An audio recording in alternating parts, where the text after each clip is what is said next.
dwelling. Let's get it wrong. This is where the pros come to play. Selling in the dwelling every day. Top experts, real talk straight from the track. Selling in the dwelling, get paid. Hello, everyone, and welcome back to another episode of Selling in the Dwelling, the go-to podcast for the in-home sales and remodeling industry. I'm your host, Alan Langer, and man, we've got another great guest coming up today in Ryan Shutt of Allied. Before we get to Ryan, the podcast website is sellinginthedwelling.com. The reason I bring that up is not only you can visit all the episodes, but in the top right, you have the Ask Alan segment. You click on that and send me a question. If I read your question on the air, you get a free Selling in the Dwelling t-shirt. And we've got a great question coming up from Tony in Boulder, Colorado later in the show. And the final thing before we get going to Ryan, our podcast main title sponsor is Paradigm Vendo. It's paradigmvendo.com/dwelling. It is the best software you can find for the in-home sales industry. You'll have more on them a little later. So without further delay, Ryan Shutt joins me. And Ryan, after spending many, many years in another role, took over the CEO of Allied Siding and Roofing, now soon to be Allied Exteriors. And I've been following him on LinkedIn for a while, and I always loved his posts because I think we're cut from the same cloth. He has the same type of mentality of customer first, experience first, but from a CEO standpoint, which is not as common. So Ryan, welcome to the podcast. Thanks for coming. Thanks for having me, Alan. Glad to be here. So tell us a little about you. You've been in home improvement now for how long? Almost 20 years. 20 years. Okay. And you were at it. What was the company previous? And you don't have to mention if you don't want. No, great relationship with them still. So I was at a company in San Antonio called Southwest Exteriors. Right. They've been in business since 1989. I was there for right at a decade. You switched over to Allied in the CEO role. And I know you have some things that you want to actually accomplish there, which will probably take us to your philosophy of running a company. And, looking at the notes I've accumulated for this episode, I love some of the things you put down, obviously better leadership, healthier cultures. One thing that jumped off the page for me was the term better homeowner experiences. Tell me what you mean by that as a CEO. Yeah. So, I've been in the industry for a while. And so for me, at Allied, and especially even at Southwest too, we sold a much higher priced product than most. And so for me, it's the whole Honda versus a Lexus experience is very similar cars. I guess Toyota Lexus would be the better analogy. Okay. Homeowners pay a lot for this. And so for us, it's our job as an organization to truly provide them an exceptional experience. And, we always just talk about in terms of how do we create raving fans? That really starts from the very first touch they have with us, which is in the call center. How do you have a phone call where that homeowner hangs up the phone and they say, man, I'm really glad I called that company. It was such a great phone call I had with that phone person, and I really enjoyed it. After that, we would actually follow up every single phone call with a personalized video from the call center rep. So they get to see the face and hear the voicing of the person they talked to on the phone. And then that then introduces them to their sales rep who has a bio video. Then the morning of, they get a video from their rep saying, good morning. I look forward to meeting you today to talk about XYZ. There's all these touch points leveraging the video to where your experience is so much different out of the gate. And so by the time you get to the homeowner, they know the rep's name. They know that they used to umpire baseball in minor leagues. They know they've got 2 kids, right? That barrier you used to have to, break down with them as far as connecting, they already know you. Then how do you continue that after the process? So after the sell, it's getting a welcome video from their project manager, understanding how the process is going to go from start to finish. My philosophy is very simple in the sense that if a homeowner ever calls for an update on the project, we've dropped the ball. Yes. Right. I mean, couldn't agree with you more. Yep. They give you 30 grand and you disappear for a month. They have no update, no status. They're wondering, where do these folks go? And so how do you set the proper expectation in the home of, hey, after we sell, after you buy from us, we're going to contact you every 2 weeks to keep you updated. And then you have to deliver on it. And so that's really the experience I talk about, is to where it's the biggest investment most people ever make is their home. Throughout that entire process, how do you make them just feel great about the fact they bought from you? You just said so many things. My head is like exploding right now. With you're just hitting on so many things I talk about when I train and when I was selling myself. Here's something that you just brought up that I'll talk about from a personal experience. I used to work, everybody knows, most people know where I used to work, but I'm not going to name the company that did this specific thing. But we were not allowed as reps at the time to call a customer if we were late. Yep. We had to call the call center first and the call center. And I never understood that because I'm the one who's late, not the call center. Right. I would, I don't work there anymore, so I can say this. I would like, screw that. I not only, if I was getting late or hit traffic, would call the customer. I started calling customers every time on my way to the appointment. And Yeah. what it did was, I'm no longer the stranger knocking on the door. Even if it was, hey, I'm Alan from Allied or Alan from, ABC Roofing. I'll be there in 10 minutes. Oh, awesome. Thank you. That's what everybody did most of the Yep. time. And now you answer the door and it's Alan rather than who is this guy? So what you're doing is taking that to a different level because now you're using video and things like that. And it's brilliant because the fear, like the reason behind what they told us was we don't want the rep calling because they're going to cancel the appointment. Right. You're operating from a place of fear rather than, a great experience. So what you're doing is brilliant. I love it. Yeah, the other one too, and I know they're worried about reps pre-qualifying and Yeah. and then having it cancel, and that's an inherent risk. But to your point, it's I guess the other part that always bothered me too is you would call the call center and then you'd almost ask the call center to tell a lie to the Yeah. homeowner of why the Right. rep wasn't going to be there or was running late. And so that's the other very strict rule that I've got is we never ever under any circumstance will lie to the homeowner. If we Yeah. drop the ball, we drop the ball. If Alan forgot about the appointment, Alan forgot about your appointment. His car didn't break down, Yeah. and he's running late. So we always tell the truth. Yeah. That's amazing how many cars break down in the sales industry for sure. Yeah. So the other part and I chatted with this in the previous podcast that I had with Megan Beatty. Yeah. She's great. Yeah, Megan's awesome. But it's about the customer experience that you're talking about. But when I ask CEOs and business owners, tell me about your customer experience. It's amazing how many of them start with the customer experience after the sale. Our installation experience is great and all, but they never talk about the person who picks up the phone, all the touch points you're talking about. And God forbid they talk about the sales experience because it's about the sales process Right. experience and they're two completely different things. So talk to me a little bit about, you clearly have the habit down, like the experience starts the second the customer fills out that form online, Yep. calls you and goes right through. But talk about how you instill that culture in your company. I'll just kind of start, with the call center specifically. Now, again, I could get into a whole conversation about, mission, vision, values, or, I'm a big EOS guy. We're in the process of self-implementing EOS at Allied. So this week we've got our, values and core function discussions that we're going through. So we're establishing a lot of stuff that Allied didn't have in place that I, walked into and I was a Southwest Exterior. So I'm not going to bore the audience with, how you pick out the proper values and, how they should be actionable and all this stuff. But, with the call center, and this is one thing that's really shifted for me. So I started my career on the phones, running call centers. That's where I started. And so it's Oh, wow. something for me that's very passionate. I'm very passionate about. And so I had an epiphany probably about 6 years ago to where I just decided no more scripts. That's going to be a lot for some people I'm sure to actually, digest. And so it was going from scripts to giving the call center rep really a path to follow and more or less. Now, again, there's still talking points and there's still a journey we take that homeowner on. Is how do we have a truly memorable conversation? Now, again, it's training, making sure the conversation doesn't get out of hand. You don't want 20-minute phone calls. I get Right. all that, but it's very, very hard to train a script and not sound robotic. And again, some people can do it. Most people cannot. For us, it's really about talking points. And so we start off our phone calls with a warm welcome, asking the reason for the phone call, assuring them we can help them out. And then we set the agenda for the phone call. Hey, Alan, I'm going to take about 4 minutes of your time today.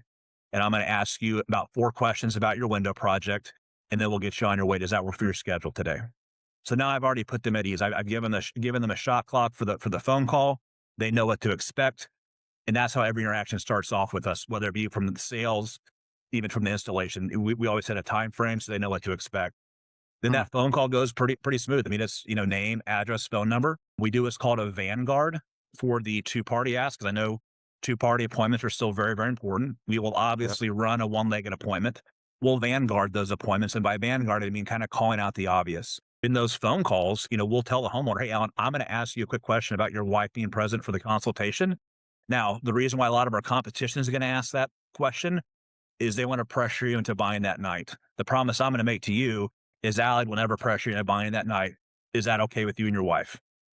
Great. So with that in mind, when's the best time to catch you guys both at home, mornings, afternoons, or evenings? And Wow, that's so, an interesting way to put it. I've never heard it put it that way. That's really good. so we'll vanguard it. And again, and it doesn't mean we don't ask for the sell that night, but it Right. means we don't pressure. We don't do a one call close. We don't do a high pressure drop. And so from a cultural perspective, really what it boils down to in one word is transparency. And how are we Yes. completely transparent from website to final walkthrough with what's happening and what to expect? That means going to your boss with a problem before it becomes, becomes an issue. From a leadership perspective, not overreacting when that problem comes up, accepting it, coaching that person on it, and then moving forward. And so it's just transparency starts with us as leaders. If we're going to overreact every time something comes up, we're going to create a culture that's secretive. People hide stuff. You don't find Yeah. out problems, so they're really, really bad, and stuff's gotten out of hand. And so that's really kind of the culture I try to cultivate, in your Well, organization. it's a term. I learned this term a couple years ago and I love it. It's called psychological safety. Does an Yep. employee have the feeling of, am I safe to talk to my supervisor, my Yeah. sales manager, the CEO? Is it safe for me? Am I psychologically safe to do that? In many organizations, it's not. They're afraid to talk to Yeah. managers. So they keep everything inside, and then that festers, like you said. So that whole one party thing is fascinating because you're basically saying we're not going to ask for the order.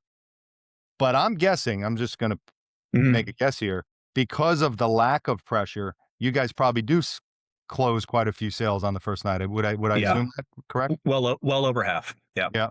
Yeah, that's amazing, and that's where I think a lot of these organizations or these sales processes fall short because it's almost like all or nothing. They don't close it that night, then Yeah. it's just dead lead, or then you're rehashing, and then you're doing fake drops and all of those other silly things that has gotten the bad reputation of home improvement to begin with.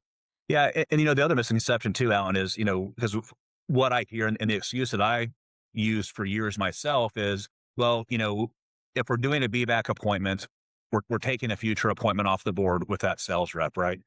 And so I agreed with that and for many, many years. And, with the ability with Zoom, with video phone calls now, our second touch sales, I mean, very, very rarely does it ever involve going back out to a homeowner's house. I mean, Oh, we're that's doc terrific. we're docu-signing, we're sending video follow-up to the homeowner, just being there as a resource for them. "Hey, Alan, as you're going through your window buying journey, came across this article, thought it'd be very helpful for you as you're making your final decisions." And so it's how do we really take that heart of a teacher approach and be Yeah, supportive for that homeowner? And so again, it very, very rarely ever requires a second visit. Now, if it's a complex siding project or whatever, it may sure. require a second visit, but very rarely does it. See, I think that's what you're doing is sort of you're tapping into what I think is the future of home improvement, of the future Mhm. of good home improvement, because the transparency is enormous. Like, for example, what's happening now, and I think you and I chatted about this at some point on LinkedIn, like the number one search now is not roofing company near me or siding company near me, is how much is a roof near me? Now Exactly. people want to know how much. And then they're going to ChatGPT or Claude and they're saying, all right, what's the average roof cost in Texas? And Yep. they're getting all this different information. They're about 90% done of their buying journey before they even contact a company, many of these customers. So you've got to be 100%. prepared for that as a company, right? Very much so. And so one thing I know that a lot of folks will do, because I always do it, is they'll go to the website of the person who's on there. And so I will have the disclaimer that we're in the process of building a brand new website for Allied. So you'll still see some stuff that I preach against on our website. So and Okay. that's in full disclosure. Disclaimer alert. Yeah, well, it takes time to change. And I was thinking before the Absolutely. podcast, I was like, it's kind of like the Hippocratic Oath, right? It's like first do no harm. And Yeah. so like I can't come in day one and be like, hey, we're doing all this change in the first 2 weeks. It Right. takes time to get buying. It takes time for the sales guys to see it. I mean, because again, I mean, sales guys tend to be a skeptical bunch. And so it takes time to Never. move that ship, right? We're moving a big cruise ship, not a little speedboat. It's having pricing on your website. And again, it's not exact pricing, it's giving ranges. It Right. also explains to the homeowner, hey, what impacts the pricing? What could make it more? What could make it less? Pricing tools are a great thing. So I just hired a new marketing director. She's doing an awesome job, and she's already got our pricing tool built out for the new website where the homeowner can go in and enter in, number of windows, style of window, material of window, and it gives them a range. Give them a range, yeah. Yeah, I mean, I think I have, like, a secondary company that I started with this tech guy called QuoteBoat, and it's Yep. exactly that. It's a widget that home improvement companies can put on their website so they don't have to build it themselves, and it just sends a really nice email with a pricing range, and then you set the appointment from there. And those types of companies, as we move along, those transparent companies are gonna be the ones that people are gonna be saying, I like them because I got a price. These other people that they want the rep to come over, they want both people there. It's the typical sales crap that I've seen all my life. Oh, but Yep. Allied's different. I can get a pricing range. I'm going to have them come over. I think it's huge, to be honest. Yeah. Yeah. I think the worst thing that companies can do in that situation, because I see it a lot, right? I click on a lot of ads in my social media feed intentionally. It's like, so I get fed more so I know what my competition's doing. And there is nothing worse than seeing an ad for pricing or going to a pricing page on a website and you don't get pricing. You get taken through the whole process of number of windows. I went through one the other day where it even asked my credit score range. And so I filled all this out Wow. and it still did not give me a price. It said, hey, we'll have one of our, contractors contact you. And just from a user experience, I mean, that would be miserable to go through and you just close all this information and I still don't have a price. Wow, that's awful. Yeah, I mean, and again, that's the part of the journey. That's the experience from the get-go. And now, younger people are starting to own homes. So Yep. now you got these people who spent their entire life buying stuff on Amazon, and the concept of like, oh my God, I got to meet with a salesperson is Yeah. foreign. And they're like, they have so much resistance to it. So really great stuff. And I love what you're doing. And you're kind of like, I don't know, I kind of call you like the new wave of, home improvement CEOs. Right. So great stuff right there. Hey, dwellers. You know what term is becoming very popular today in the in home selling world? Well, it is called tech stack overload. Another word for it, shiny object syndrome by all the business owners out there. They get so overwhelmed, they get a call from a salesperson for selling software and they buy it. Then next week they buy another software and then they try this CRM. They're trying too many things at once and they're creating what they're calling tech stack overload to their reps. Well, our title sponsor, Paradigm Bendo, takes care of all of that. It is a one-stop shop, one computer, all the software you need in one spot for your rep to give the customer an amazing experience in the home. ParadigmBendo.com/dwelling. Check them out. You will not be sorry that you did. You're a culture guy. Is Mhm. there anything, if there is a young business owner listening right now or someone who's starting a business and you always hear the buzzword culture, how do you start a culture? Or how do you build a good culture? Is there anything you could sort of give some advice about the building of culture? Or is it something that just, I don't know if it happens on its own, but what would you say about if someone said to you, Ryan, how do I build a good culture? It can happen on its own. And if it Yeah. happens on its own, it's usually not great, right? Yeah, right. It, as leaders, I mean, we have to be calm in the midst of a storm. They're going to look towards us and say, hey, how is Ryan responding? Stuff that's hit the fan, missed a goal for the quarter, cash flow's tight. How's Ryan responding? As leaders, that can be a very lonely place. I'm a big believer in whether it be, something like a Vistage or C12 or some sort of leadership, support group to where you've got like-minded people that can, be a good sounding board. You've got to represent, if you're going to put core values on your wall, I've got my personal core values hanging on my office wall that are mine personally as I went through a life journey process. You've got to live by them. You've got to exemplify them every single day. If you say, hey, we're going to be transparent, and then you tell the guys, hey, just tell the homeowner this, or hey, just charge for this and don't tell them we're charging for that. You lose credibility for transparency, like out of the gate. If we say we're going to do the right thing and we don't do the right thing as leaders to our people, if we promise somebody a promotion or a pay raise and we back off of that, like we're inherently creating this culture Yeah. of dishonesty and not doing the right thing. And so, and again, I won't make it about faith, but my faith drives a lot of the type of culture that I want to do and that I want to lead. For me, it's not about being infallible, but it's about owning when I'm wrong. If I do get upset with an employee, it's truly owning it and going up to them and saying, "Hey, Alan, you know what? I was out of line when I talked to you that way." But it's Hmm. also not repeating the behavior, right? Because Right. if I just keep asking for apologies time and time again, then Right. eventually after the fifth time, you're probably not going to believe I'm going to change my behavior, right? Right. And so now I'm creating a culture there. So it's being really intentional. I mentioned about going through the EOS process, which I'm a firm believer in EOS. I think it's a great platform to run an organization on. As you get buy-in on, the values that you're going to put on your wall, I mean, it's got to be a leadership team value.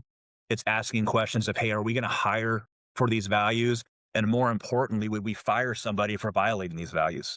Yeah. And you've got to do it in every case. I mean, it's tough, man. You've got guys. I mean, I know that probably better than anybody is.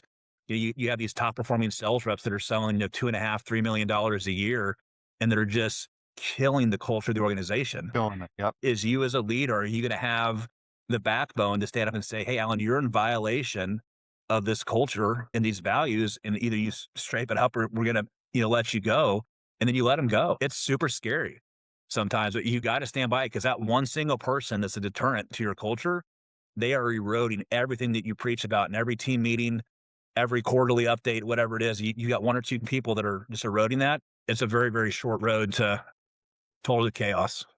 Well, and it shows a lot about the leader if they're willing to say, "Here's our best guy or our best girl. They're selling 3 million a year, but all the other things they're not doing right. I'm going to get rid of them." That sends a huge message to the organization. And I It does. remember when I sold for Renewal by Anderson, one of the things that they changed when I was there, and I was so kind of proud that they did, because every organization in sales, especially 10 years ago, whatever it was, the number one sales rep was volume. You sold 3 million. I don't Yeah. care how crappy you were to your customers. You sold 3 million. You got rep of the year. You went on your trip. They changed that because they realized that sometimes the Mm, guy with the girl with the most volume was not the best rep. You got bad customer reviews. They didn't follow up. They did so many things. They got bad medallia scores and things like that. So it became more of a metric. Yeah, volume was one, but how many referrals did you get? How many self-gens did you get? What are your Google scores and all these things? love And they that. get it all together. And now the number one rep may be third or fourth in volume, but everything else they did raised the entire company. So Yeah. that's the kind of philosophy that I think is going to carry, the better companies going forward for sure. Agreed. Yeah. I love that. I love that approach. Yeah, yeah, it was really cool. So before I ask my next question, you mentioned EOS a couple of times. Mhm. I know what that is, but there may be some people in the audience who don't know what EOS is. Can you give a quick explanation of what that is and why you believe in it so much? Yeah. So, entrepreneurial operating system is what it stands for. I'm trying to do the best way to break it down. It's really a couple things. It's one, setting up from a culture standpoint, what your core focus is as an organization, why you exist, what your niche is. And then from there, it is building out your core values. It's, getting very clearly defined with your marketing strategy. Who's your ideal buyer? What are our principles? What are our non-negotiables from a marketing? What's our guarantee as a marketing? So it's having these great conversations with your leadership and mapping this stuff out and literally solidifying it. And then from there, it's really the cadence, right? So you'll come up with basically a 10-year vision for the organization, a 3-year picture, and then you're breaking that down into a 1-year plan. And so it's very intentional, 10-year, 3-year, and then what do we need to accomplish in the next year That's to awesome. to get closer to that 3-year and 10-year plan. And you meet quarterly to go over there and establish rocks. And then from those quarterly meetings, you're doing basically what is called weekly L10 or level 10 meetings with your leadership team. Every department below that should also have a weekly L10 meeting. And it's just this cascading message of going, hey, each week we're going through the scoreboards, we're going through to-dos, we're going through issues, and the issue portion of it is the longest, and we're actually solving issues in those meetings. And then we're doing Mm. cascading messaging to the rest of the organization of what was accomplished in those meetings. I'm sure some EOS coaches listening to this right now going, Ryan, you completely screwed that up as far as how you explained it. But for me, it's much more the cadence and the accountability and having meetings that are meaningful. I mean, I got a meeting a few minutes ago, and about 5 minutes in, I had to hit the timeout button. And I said, hey, guys, like, what does success look like for this meeting? It wasn't an L10 or an EOS official meeting. I think we have so many bad meetings where nothing's decided. Yeah. The purpose of the meeting gets sidetracked out of the gate. And so by following EOS and their L10 meeting structure, it is a very workable structure that allows you to truly make decisions in meetings and move on to the next topic. So that's interesting. So again, another company who's listening to this or an owner, I would recommend they check out EOS. It sounds like, you're a big proponent of it. So it's Yeah. definitely a system that has been around. It's been around for God, decades, I think now, right? Get the book Traction by Gino Wickham. Traction, Read right? that. That's it. Yeah. So right now we are self-implementing, which is a challenge as a CEO to self-implement. There are tons of EOS coaches around the US. If budget allows and time allows, I recommend using a coach if you can. But right now we're making this into to self-implement. It's a little unique as a CEO to be a CEO and a facilitator in those meetings. So you have to have a Yeah, unique culture to be able to do that, where you're not swaying the room right. with every Exactly. decision that's made. Now you've been in the business a long time, and you've already mentioned the customer experience and some of the sales processes as issues in home improvement. Give me something else. If I said to you, Ryan, what are some of the top two issues you see in the home improvement world right now? As a Mhm. CEO, how would you answer that besides the couple things you've already spoken about? I'll start off with the marketing, because that's another thing that's very near and dear to my heart. And so I did a post about this last week, and I think there's just a lot of predatory things that are going on right now when it comes Mm, to lead gen, and it's frustrating in the sense that, I feel like that there's ads that are intentionally misleading seniors. There's ads that are intentionally misleading veterans and other low income areas. In these ads, I mean, I've literally saved hundreds of them because they pop up in my feed constantly. But it's literally touting programs to where seniors and veterans and low income folks can get free windows or free roofs for their house. Oh, And there are some government programs. They're very, very stringent. There's very, very few dollars to go around, and it makes mhm. it sound like it's open to the masses. And so, I think it's one of those things to where you're targeting somebody who probably really does need a new roof, and they're a veteran, and they think, man, I can actually get this roof paid for because I served my country. And as they go through the process, they find out it doesn't exist. It's just somebody selling their lead to multiple companies, and now their Wow. phone's ringing off the hook, and they have some high pressure rep coming in their home. And so I think that just does so much damage for the industry as we go out there and as we talk about, windows, whether it be on TV or radio or whatever it may be. I mean, we're going to get lumped into the same bucket as these companies are generating leads that way. And so it angers me to the point where I just want to, stand on the mountaintop and scream and Yeah. shout and say, this is not the way to do this, guys. There's a better way. And I think collectively, I myself am not going to change it. I'm not that naive. I think if we refuse to buy those leads and we demand a different way, I think we can change it. Yeah. Yeah, and So it's unfortunate because you get a lot of the companies that are doing this for the first time or trying different things, and they fall prey to some of these pretty underhanded marketing companies like you talked about. yeah, And it goes the same with sales. So many salespeople and sales leaders have been trained just bad, and they're yeah, trained to do high pressure and do ridiculous drops from 60,000. Oh, now I can do it for 18 if you sign tonight, or some stupid right, crap like that that's been going on. And it's the reason why nobody wants to meet with a salesperson. Like I talked about, exactly, this is one of the premises of my book. Nobody wants to meet with you if you're a salesperson. Well, then the next question is why? Well, it's because of all the underhanded stuff that's been going on for 100 years, yep, and it's hard to overcome that. And I think the industry is getting better. I think it's getting a little better as we agreed, move along. But there, you still talk to anyone. Just pull anyone off the street. Hey, you want to meet with a salesperson if you need a new roof? Hell no, I don't want to meet with no, anybody. I don't know how much it is and where I can buy it. I don't want to meet with a person. So that's what we're yeah. facing. And that was I had the benefit of speaking. I was able to speak a qualified remodeler in Las Vegas. I think it was either 2 or 3 years ago, and that was actually how I started off my talk, which was, would you be proud if your mother sat through your sales process with one of your sales guys? Yeah, there you go. Yeah. And I mean, for me, that's the ultimate filter. Or would you buy for your company? I was on the phone with a vendor.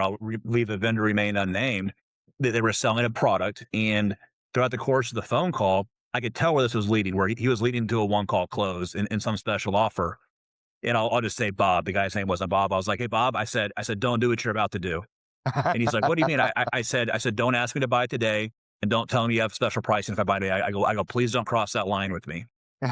He didn't listen. He kept going, and he did the drop in the buy today. I said, "Hey Bob, I said, just so you know, I said I will never do business with you or your company in the future." And I've held to that. And again, I'll never mention who the company is. Yeah. But I mean, it's even I don't want to be sold to that way. Yeah. Yeah. No, no, and nobody does. And it's a great point. Like, would you buy for your own company? Ask the leaders that question, and what would they Yep. say? They don't want or I love it. Would you want your mother to meet with one of your sales reps? Yep. How are they going to answer that? And a lot of them probably would say no. So, hey, sellers and dwellers. So the next segment of Selling in the Dwelling is sponsored by our friends at Destination Motivation. What would a 33% increase in close rates and a 55% reduction in cancellation rates be worth to you? Well, check out Destination Motivation, because that's exactly what they can do for you.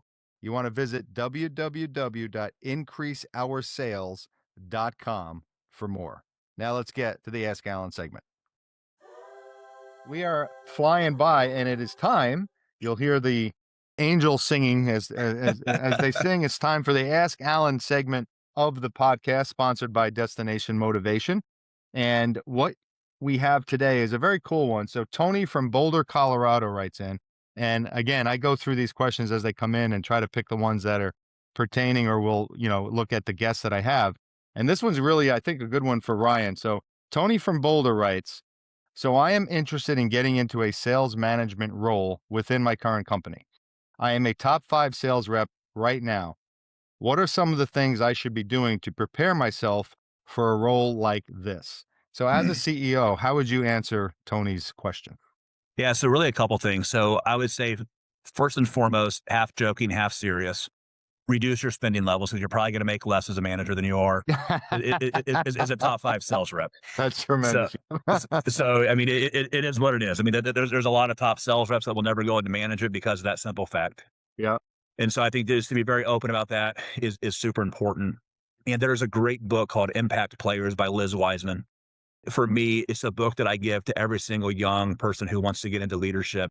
What it really boils down to is saying yes and raising your hand early. So I would encourage him to, as opportunities come up that nobody else wants to do when it comes to sales. It might be testing out a new software. It might be, leading some sort of project. Is raise your hand and say yes to stuff like that, Okay. because it really allows you to say, hey, is this even something that I want to do? Because I mean, let's be honest. I mean, I pick on sales guys, no offense. I've been around my entire career. I love them, but I also know that sales reps are also tend to be a very high maintenance bunch of people. And Hmm. so, the more familiar you can get with actually running a team like that, I mean, you've got to truly be a psychiatrist at some level when it comes to being a sales manager. Is sales guys, most of them are 100% commission. There's high highs and there's low lows, man. I can't imagine working for a week and knowing that week I didn't sell anything and I made no money. I put in a 70-hour work week and I made zero. And Right. so I think it's, to truly understand that and go, hey, how do I lift that guy up? How do I coach him? How do I keep his headspace right? And also too, it's the not glamorous things too, right? It's is a sales leader.